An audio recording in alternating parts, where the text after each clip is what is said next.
What are you going to do about it? Call the cops? Quote, I was explaining to my mom what malicious compliance was and she reminded me of this story.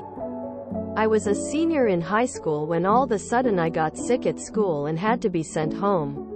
Because my car was in the shop, Mom had to come get me. It's about 9:30 a.m. when this happened. As we're driving up a very busy street, we see two 78-year-old kids. We'll call them Frank and Zelda, trying to cross. Worried, Mom pulls over to see what's going on. The conversation went roughly as follows.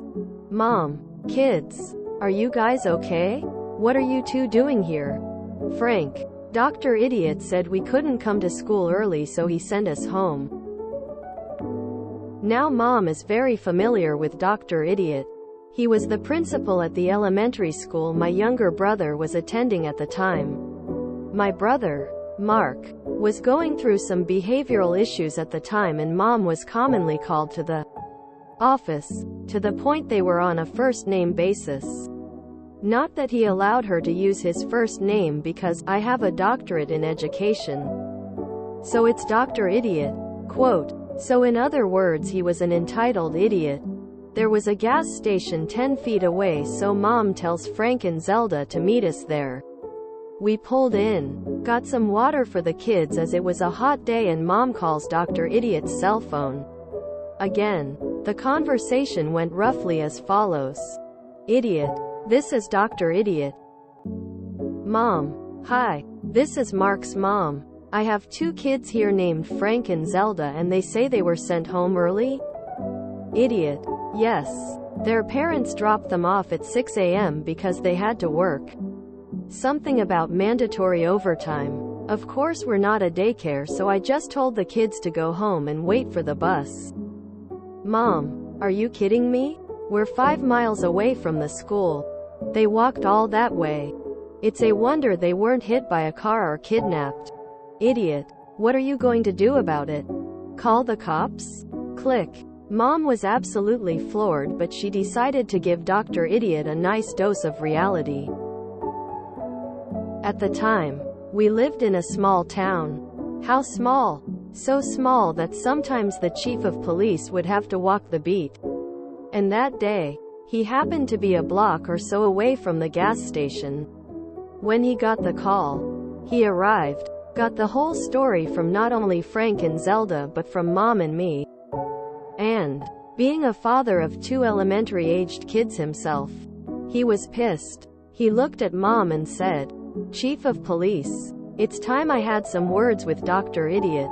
The Chief of Police drove Frank and Zelda to the school in the squad car, which they were super excited about, personally escorted them to their class and then marched to Dr. Idiot's office and proceed to tear him a new butthole, telling Drive Idiot that he'd helped the parents press charges on him for child endangerment, among other things. From that day on, Dr. Idiot allowed Frank and Zelda to be at the school early on the days their parents had mandatory overtime. Update. So I got some details from Mom about why Frank and Zelda were just dropped off at school. Their aunt works at the elementary school and had agreed to watch them until school started a couple of hours later. She wasn't on the clock.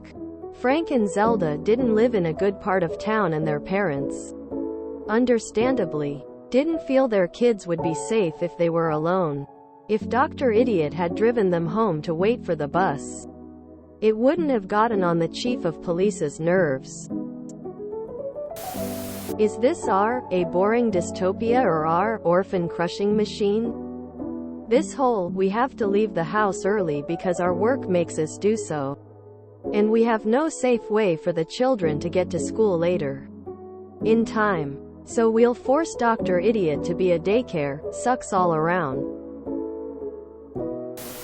Talking about mandatory overtime as if that's a reason to drop kids off to school at 6 a.m. Mandatory overtime, guess that's a USA thing. You can rarely get help from the police, but I suppose in a small town it's more likely. 6 a.m.?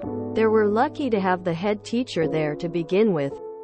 It's Frank and Zelda's parents in the wrong here.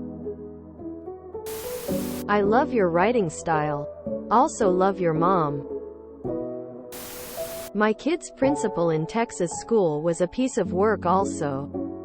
Won't let the kids stay in study hall until the end of the day so they can bus home but kick them out in the cold. Not their problem, it would appear. Write up absenteeism even when the bus was late.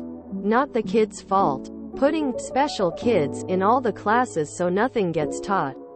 Lots of screaming and yelling going on all day. Don't get me started on the teachers. Power corrupts. If you enjoyed this video, please check out our playlists full of similar content. Epicuricast is like doom scrolling for your ears. Please like, share, and subscribe.